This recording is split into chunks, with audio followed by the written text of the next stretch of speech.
Alright, this is my Cobalt. It haven't been starting.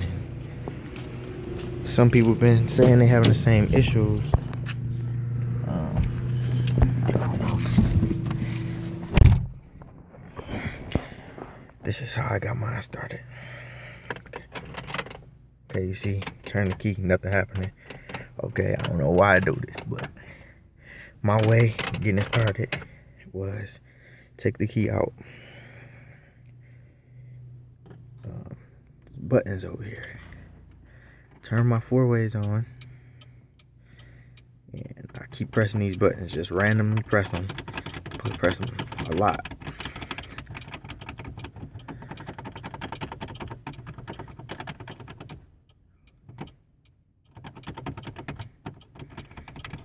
Then leave it 4-ways on. Put the key back. And then start up. I don't know what it is, but it worked for me.